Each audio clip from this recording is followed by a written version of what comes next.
So big news from the San Francisco 49ers. This week, the organization announced it is committing $5 million over the next decade to local and national social justice organizations. So joining me now is Director of Community Relations, Stacy McCorkle. Thank you so much for joining me. This is big news for the organization.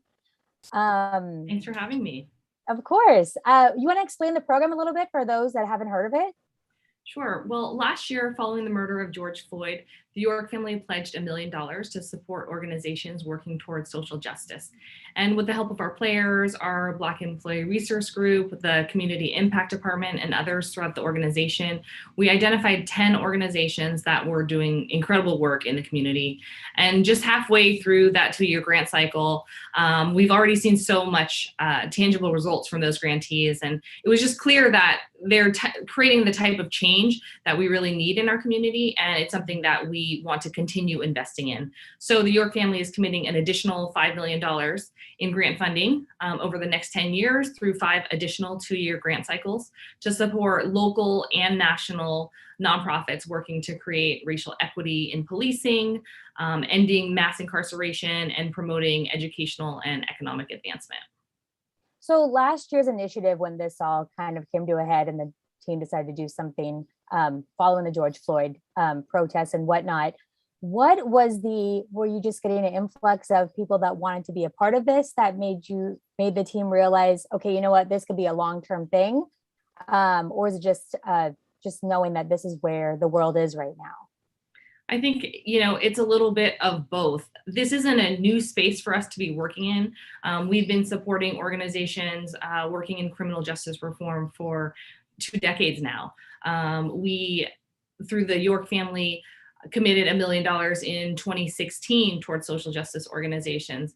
And, it's obviously come to the forefront and everybody's learning so much more and having this, awakening of learning all of the different challenges and obstacles there are. And so for us, it's just a part of, who we want to be. We want to be part of the change. We want to be able to utilize our resources, not only financial, but also our time and energy and efforts to be on the right side of history. And so, it was really important for the York family and really the whole organization from the top down that we are doing our part. So this grant was really an opportunity for us to identify those organizations that are on the ground making that change and chipping away at so many of the issues, and gives us a way to be a part of it too. And not only help to support what they're doing, but also to work together on programs that we can help create awareness around and help, a lot of individuals and families. So 10 years is a very long time, but has there been any talks about maybe extending it for 20, 30, or not even having an extension, just it being a permanent fixture? I mean, like I said, we have been supporting causes like these for decades now. So it's hard for me to predict past what we're going to be doing in 2032 and say, where we are by then. Hopefully we will all have made significant progress by then. But, surely there's going to be more work to do. And, again, this has been a staple of our work through creating educational and economic opportunities that I could go so far as to bet this will still be in, one of our top priorities in 2032, but who am I to predict the future? So how can an organization locally or nationally get involved and apply for this grant? What is the process they have to go through? So we are right in the middle of our 2022 grant cycle. So that's one of the reasons why we're so excited to make this announcement and additional commitment, is because we've seen just such great successes and so many tangible results from the organizations that we have worked with this go around. So in March of 2022, we will roll out the new application for the next grant cycle, and organizations that are local and national nonprofits, but that are serving the Bay Area, will have the opportunity to apply for this grant funding. And again, those areas are working in criminal justice reform, police and community relations, and then organizations that are promoting educational and economic advancement. All of those organizations are eligible, and so we would encourage you to, check back around in March of 2022 for that application. But for now, you can learn a lot about what our current grantees and some of our other nonprofit partners are doing at 49ers.com/social justice. And I noticed on the announcement, it's kind of there's quite a process involved. Where you include some of the players, I understand, to pick the organizations? Yes, we do. So this grant cycle that we're currently in, the application process was pretty lengthy in terms of our selection.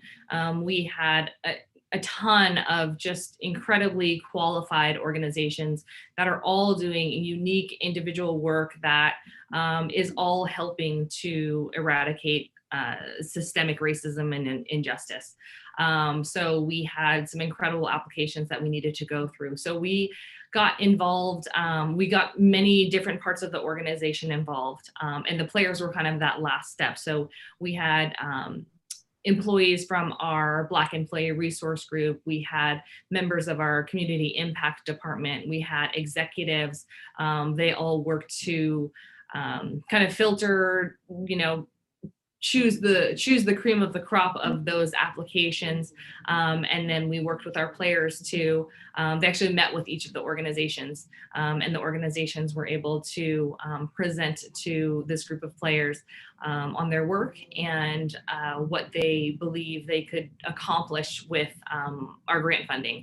And so the players had a really big hand in selecting those organizations and selecting kind of the distribution of funds. So it really was a full organization effort. Awesome. Anything else you want to add before we wrap up? So, all of these programs and the funding that we are providing, it's really all in line with the organization's mission, and just being a big part of the Bay Area community. We do a lot of work in social justice. We also have the 49ers Foundation, which is celebrating its 30th anniversary this year, alongside the team's 75th anniversary. And for us, the organization, it's all about what we can do as an organization and as a Bay Area institution to really support our community and just be a part of the change. It's our responsibility to be the best partners that we can be for our nonprofit partners that are on the ground fighting for change. And we're also, really inspired by the interest that our corporate partners have had with the same interests and goals in mind. And it's allowing us to all work together to make huge things happen. And so, this is one of the ways that we can continue to empower and educate individuals and our community members, and, just feel super grateful that we live in this diverse Bay Area community, and that we can, help move the needle forward. Awesome. Thank you so much. We'll have more news and weather.